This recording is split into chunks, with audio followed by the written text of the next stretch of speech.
기도 감사드립니다. 성경 디모데전서 2장 1절 말씀부터 7절 말씀까지 보겠습니다.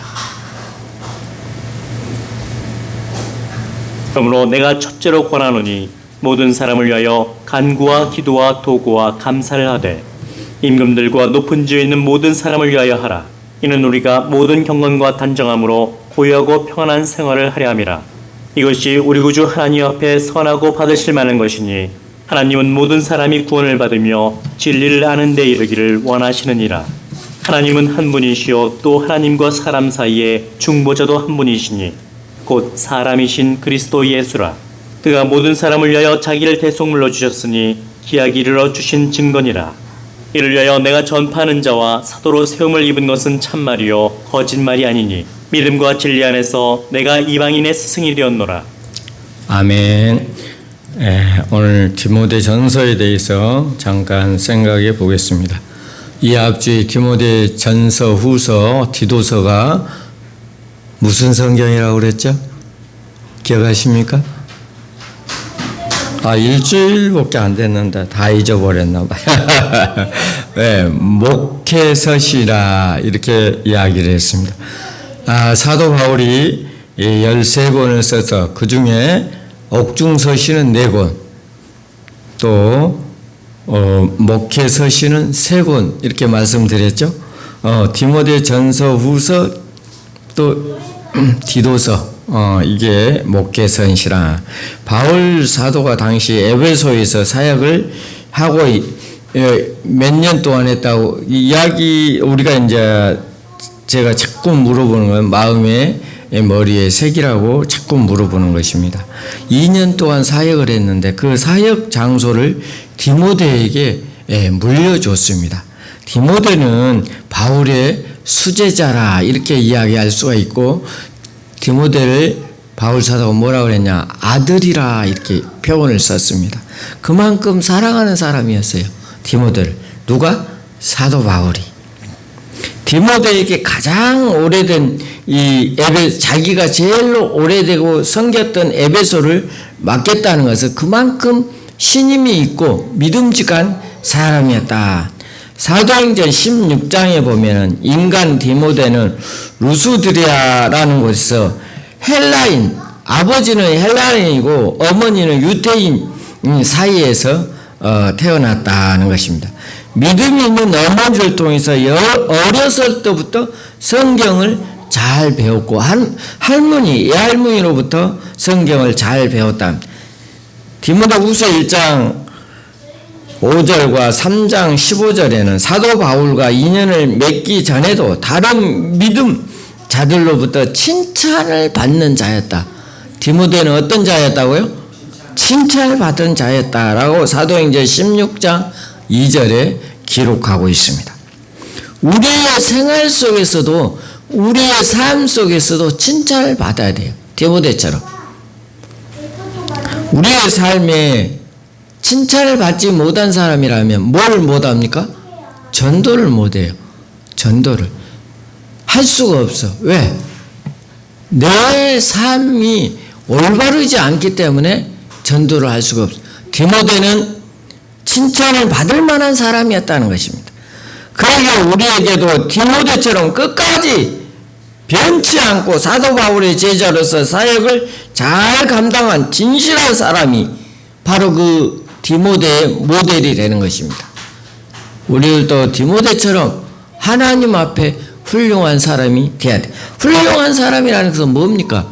내 삶이 진실해야 된다는 것입니다. 남에게 속이지 않고 남을 거짓말하지 않고 내 삶 자체가 진실하고 확실한 사람이 돼야 된다는 것입니다. 디모데가 리더십을 발휘해야 하는 에베소는 로마에서 가장 중요한 도시 중에 하나였습니다. 저도 이제 에베소를 한번 갔다 왔다고 했죠. 에베소를 뭐라고 하냐, 지금은 에페소라고 이렇게 이야기를 하더라고요. 근데 거기 보니까 그 유적지들이 엄청난 큰 유적들이 많이 있어요. 그리고 이제 돌로 이렇게 성을 쌓는데 그 마을 형성되어 있는데 야 옛날에 그 2000년 전에 그 돌들을 어떻게 저렇게 쌌을까 생각을 해봤어요. 참 대단한 사람들이에요. 그 옆에는 원형극장이라고 해서 뭐 몇천 명 들어가서 마이크 없이 공연을 해도 다 들릴 수 있는 원형극장이 있더라고요. 그렇게 이제 잘 되어 그때 당시에 아주 큰 도시 중에 하나였다 하는 것입니다. 디모데가 리더십을 발휘하기 위해서는 에베소에서 로마에서 가장 중요한 도시 중에 하나였던 그 에베소를 온갖 그리스 철학자들이 그 철학을 얻고 등장하는 다양한 기독교인들이 많이 있었다는 것입니다. 그 중에도 특히 이단들이 많이 있었다고 그래요. 이단들이. 그 에베소 안에. 이단들이 서서히 싹트고 있는 곳이 바로 에베소이다. 어디 가든지 이단은 따라다닌 것 같아요. 이단이 없는 교회가 없는 것 같아요. 지역이 없는 것 같아요. 우리나라도 마찬가지잖아요. 이단들이 많이 있잖아요.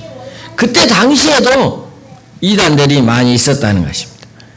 또 아테미라는 여신, 수호신이 그때 당시에 있었는데 그곳에서도 이 여신의 수호신 이단이 있었다는 것입니다. 사도행전 19장 34절의 기록에 보면은 에베소 사람들 아테미에 하기를 2시간이라 하더라 라는 표현을 통해서 당시의 분위기가 간접적으로 알 수가 있습니다. 현대 관광객들도 많이 에베소를 찾아갑니다. 저도 갔으니까 얼마나 많은 사람들이 갔겠어요. 이 관광객들이 유적지를 보려고 놀라울 만큼 많은 사람들이 모여드는 곳이 바로 어디다? 에베소였다는 것입니다. 그때 당시에도 바울이 디모데에게 이 에베소를 맡길 당시에도 엄청난 큰 뭐였다? 도시였다. 바울은 그런 상황에 있는 디모데를 향하여 가르치며 굳건히 서서 선한 싸움을 싸울 것을 지시하고 말씀을 전했습니다. 하나님의 가족들로 구성된 교회는 이 세상과 많은 면에서 구별되어야 합니다. 감독이라고 하는 이 목사와 장로, 이 리더들의 역할이 아주 중요합니다. 그 밑으로 안수 집사님, 권사님들도 그 교회의 리더라 이렇게 이야기할 수가 있습니다. 이분들이 하는 일이 아주 중요하고 또 그 리더들이 하는 행동을 보고 또 집사나 아니면은 세상 사람들이 보고 본다는 것입니다. 우리의 삶이 하나님 앞에 진실된 삶을 살아야 된다. 이것을 디모데에게 사도 바울이 가르쳤다는 것입니다. 교회를 함께 섬기는 집사들도 선택하는데 매우 신중해야 한다고 요구하고 있습니다. 성도 간에도 하나님의 집에 속한 가족들이기에 서로 존중하며 예의 있게 대해야 한다고 바울 사도는 디모데에게 가르쳤습니다. 예배 또한 질서의 하나님의 모습을 담아내야 한다고 이야기하고 있습니다. 3장 1절부터 13절 말씀을 우리가 한번 보겠습니다. 바울 사도가 뭐라고 이야기했나? 3장 1절부터 13절 말씀. 이쁘다 이 말이여 곧 사람이 감독의 직분을 얻으려 함은 선한 일을 사모하는 것이라 함이로다. 그러므로 감독은 책망할 것이 없으며 한 아내의 남편이 되며 절제하며 신중하며 단정하며 나그네를 대접하며 가르치기를 잘하며 술을 즐기지 아니하며 구타하지 아니하며 오직 관용하며 다투지 아니하며 돈을 사랑하지 아니하며 자기 집을 잘 다스려 자녀들로 모든 공손함으로 복종하게 하는 자라야 할지며 사람이 자기 집을 다스릴 줄 알지 못하면 어찌 하나님의 교회를 돌보리요. 새로 입견 자도 말지니 교만하여져서 마귀를 정죄하는 그 정죄에 빠질까 하며 또한 외인에게서도 선한 증거를 얻은 자라야 할지니 비방과 마귀의 올무에 빠질까 염려하라. 이와 같이 집사들도 정중하고 일구이연을 하지 아니하고 술에 입막히지 아니하고 더러운 일을 탐하지 아니하고 깨끗한 양심에 믿음의 비밀을 가진 자라야 할지니 이에 이 사람들을 먼저 시험하여 보고 그 후에 책망할 것이 없으면 집사의 직분을 맡게 할 것이요 여자들도 이와 같이 정숙하고 모함하지 아니하며 절제하며 모든 일에 충성된 자라야 할지니라.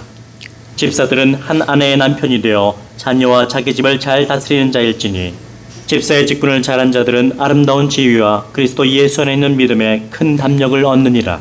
내가 속히 내게 가기를. 네, 여기까지. 생활 속에서 바울 사도가 디모데에게 자세히 설명하고 있습니다. 우리의 삶에 어떠한 삶이 되어야 될 거니까, 특히 목사 장로들에게 또 집사에게 어떻게 살까 우리의 삶을 이야기해 주고 있습니다. 특히 술 문제는 2번씩이나 언급하고 있습니다. 술 취하지 말라고 해야죠. 술을 멀리 하라는 것입니다. 술이 뭐예요? 마귀의 유혹 받는다는 것입니다. 술을 먹으면 죄를 짓게 되고, 술을 먹으면 우리가 나도 모르게 죄를 진다는 거예요. 이게 술이 죄가 아니라 술을 먹음으로 죄를 진다는 거예요. 그러니까 술을 어찌해야 돼요? 멀리 해, 먹지 말아야 돼. 우리 예수 믿는 사람들도 술 한 잔 먹으면 엔쩌지 이라고 이야기하는 사람들도 더러 있습니다. 술 먹는 게 무슨 죄냐? 술 먹음으로 뭐 한다? 죄를 진다는 거예요. 죄를 진다. 그러기 때문에 먹지 말라는 거예요. 예, 죄를 진다. 우리가 이런 경우는 있어요. 전쟁을 일어나서 총상을 입었는데 그 마취제가 없기 때문에 술을 먹고 마취 효과를 하기 위해서 먹는다. 이거는 죄라고 할 수가 없죠. 왜? 내 생명과 직결되기 때문에. 그 술이 약이 될 수가 있죠. 그러나 일반적으로 술을 먹으면 어때요? 기분 좋게 하기 위해서 술을 먹는 거예요. 그 기분 좋음으로 말미암아 뭘 한다? 죄를 진다는 거예요. 죄를. 바울 사도는 이런 문제까지도 디모데에게 교육을 했다는 것이죠. 우리 교회 성도들도 마찬가지입니다. 직분자들을 가끔 보면은 에이 술 한 잔 먹으면 어때? 술 한 잔 먹어도 괜찮지 뭐. 그냥 다른 사람들도 다 먹는데 뭐 유혹을 합니다. 여기에 절대 유혹에 빠지지 않기를 바랍니다. 2장에는 신앙에서 가장 논쟁의 여지가 많은 부분이 나옵니다. 여자의 일체 순종함으로 조용히 배우라. 디모데전서 2장 12절에 나옵니다. 여자가 가르친 것과 남자를 주관하는 것을 허락지 아니하였다. 오직 여자는 교회에서 조용할지니라 라고 디모데전서 2장 12절에 이야기하고 있습니다. 그러나 여자들이 만일 정숙함으로 믿음과 사랑과 거룩함에 거하면 그 해산함으로 구원을 얻으리라 라는 2장 15절 등에 이야기해 주고 있습니다. 겉으로 보기는 남성 우월주의적인 것을 이야기할 수 있지만 심지어 여성 비하적이라고 비난받기도 합니다. 그러나 이러한 해석은 21세기의 시작뿐 전혀 정확하게 그 시대와 그 삶 속에서 성경이 기록되어 있다는 것입니다. 이 구절들은 당시 역사적 상황과 에베소라는 지역의 특성을 고려하여 해석해야 한다는 것입니다. 아테네라는 여신을 자랑스럽게 여겼던 곳이 바로 어디라고요? 에베소였습니다. 그래서 여사제 또한 종교 창녀들이 있었다는 거예요. 그렇기 때문에 여자들은 교회에서 조용히 하라 이렇게 했다는 거예요. 그 여자를 신격 만들어서 그 신으로 하여금 많은 사람들의 미혹에 빠지게끔 했기 때문에 사도 바울이 이렇게 기록했다는 거예요. 그들의 의도적인 것으로 구분하기 위해서 이러한 여자들에게 예적인 당정함을 강조하고 있습니다. 또한 히브리 문화나 헬라 문화에서 여자를 가르치는 일은 전혀 그때 당시는 허락지 않았습니다. 사실은 먼저 알아야 합니다. 아무리 여자와 남자가 하나님 앞에 차별이 없다는 것을 갈라디아서 3장 28절에는 가르쳐주고 있습니다. 기독교라 할지라도 당시의 문화적 상황에서 너무 급하게 여자들이 2대 유추에 올라가는 것을 결코 뭐하냐면 복음 전파에 도움이 되지 않았기 때문에, 그때 당시에 복음 전파에 도움이 되지 않았기 때문에 이러한 글을 썼다는 것입니다. 그리고 디모데전서 2장 15절에는 그의 해산함이라는 말씀을 정관사로 있었기 때문에 단순히 해산이 아니라 원시복음라고 불리는 창세기 3장 15절에서 16절에 연결되어 이해해야 할 것입니다. 메시아의 탄생을 의미하고 있습니다. 하와에게 약속하셨던 자손의 탄생을 의미한다는 것입니다. 그 자손의 누굽니까? 예수 그리스도를 이야기하는 것입니다. 주님을 이야기한다. 모든 목회 서신에서 예외 없이 한 가지 강조되고 있는데 바로 복음 전파입니다. 우리가 1년 365일 이렇게 있지만 또 목사님들이 52주간 복음을, 하나님 말씀을 전하는 것의 핵심은 뭡니까? 복음 전파예요. 복음이 뭐예요? 예수 그리스도입니다. 여기 이 성경 내용은 좀 틀리고 또 시대적 배경은 좀 틀리지만 핵심은 뭐냐면 뭐야? 복음 전파는 뭐예요? 예수 그리스도. 예수님을 이 땅에 보내신 그 하나님, 그 사람으로 오신 그 예수 그리스도가 십자가에 죽으심으로 어떻게 됐습니까? 우리의 죄, 나의 죄, 여러분의 죄를 담당시켜 주셨다는 거죠. 그걸 믿어야 돼요. 그게 복음이고 그게 뭐냐면 설교라는 거예요. 그래서 내가 예수님과 같이 십자가에 죽었다는 거예요. 그 죄로 인하여 죽음, 3일 만에 부활하신 그 예수 그리스도, 내가 다시 뭐하여? 부활한다는 거예요. 그 사실을 믿는 것이 바로 설교의 핵심이라는 거예요. 구약은 보면은 있잖아요. 레위기가 중요하다고 언젠가 한번 제가 말씀드렸는데, 레위기는 뭐냐? 내가 지은 죄를 짐승으로 전가를 시켜. 그래서 짐승, 양이나 비둘기나 이런 것들을 통해서 제사함을 받는다. 예수님의 뭐예요? 그림자예요, 그림자.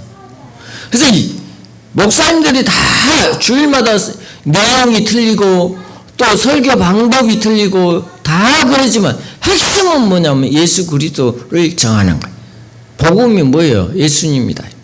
예수님 때문에 이 땅에 오신 그 예수 그리스도를 인하여 우리가 제사함을 받고 나서 어째서요? 부활하신 예수님 때문에 우리가 천국의 백성이 됐다는 것입니다. 그래서 우리의 삶은, 우리의 주인이 누가 돼야 된다고요? 예수님이 돼야 된다. 이걸 전하라는 거, 디모데에게 이야기하는 거예요. 우리가 어째야 돼요? 이걸 전해야 돼. 무엇을 전해야 된다고요? 예수 그리스도를. 예수님을 전하는 것이 핵심이다 이거예요. 이것이 바로 우리의 삶에 살아가는 일입니다. 우리 대림 사생명교회가 무엇을 전해야 됩니까? 예수님을 전해야 된다는 거예요. 예수님의 삶을 내 마음속에 접목시켜서 삶으로 이어져야 된다는 것입니다. 우리가 감나무가 있는데 감나무는 똘감나무예요. 원래부터는. 근데 뭐예요? 접붙여서 좋은 감으로 만드는 거예요. 우리 인간은 어때? 원래 죄인이요. 원래부터. 근데 예수 그리스도와 영접하면 하나님의 자녀가 되는 거예요. 그러므로 하나님의 자녀된 삶으로 살아가는 거예요. 이것보다 영화라고 그러죠. 영화. 내 삶이 변화된다. 누구와 더불어? 그리스도와 더불어. 예수님과 더불어 변화된 삶을 살아가십니다. 여러분 여름에 수박을 잡수죠. 수박 맛있잖아요. 그죠? 얼마나 맛있습니까? 근데 수박 뿌리는 뭐냐면 박뿌리예요. 박뿌리. 박에다가 수박을 접목을 시켜서 열매를 맺는 게 뭐라고요? 수박이야, 수박. 박이 아니라 수박이 열려. 왜 그러냐? 박은 탄자병, 병충해가 강하기 때문에 뿌리는 박뿌리로, 나무는 열매는 수박하고 접목을 시켰어. 우리는 원래부터 뭐라고요? 죄인이라, 원래부터 죄인. 근데 이 죄를 누가? 예수 그리스도가 십자가의 죽으심으로 죄사함을 받는. 그 접목, 내가 예수님 안에 들어가야, 내가 저 안에 저가 내 안에 있으면 이 사람은 과일을 많이 맺나니라. 나를 떠나서 너희가 아무것도 할 수 없습니다. 예수 그리스도 안에 있는 사람만이 예수님의 열매를 맺을 수 있다는 것입니다. 예수님을 나의 마음속에 깊이 모시는 자만. 예수님이 없는 자는 무슨 열매를 맺겠어요? 죄의 열매를 맺겠죠. 왜? 예수님이 없기 때문에. 내 안에 예수님을 믿는 자는 예수님의 열매를 맺는 사람입니다. 오늘 디모데에게 바울 사도가 이야기한 것처럼 우리 교회도 하나님의 말씀의 중심으로 내 안에 새겨서 예수님의 복음의 말씀을 전하는, 복음의 말씀을 전하기 위해서는 내가 먼저 어째? 진실한 사람, 예수 그리스도의 삶을 살아가는 우리 모든 성도들이 되시기를 바랍니다. 다 같이 기도하겠습니다. 하나님 아버지, 바울 사도가 디모데에게 하나님의 말씀을 가르쳐 주신 것처럼 우리들도 성경을 통해서 하나님의 말씀을 배웠습니다. 우리의 복음을 전하는 것은 성경이고 하나님의 말씀입니다. 우리의 삶 속에서 진실한 삶으로 살아갈 때 복음을 전하는 모든 성도들이 되게 하여 주시옵소서. 예수님의 이름으로 기도하옵나이다. 아멘.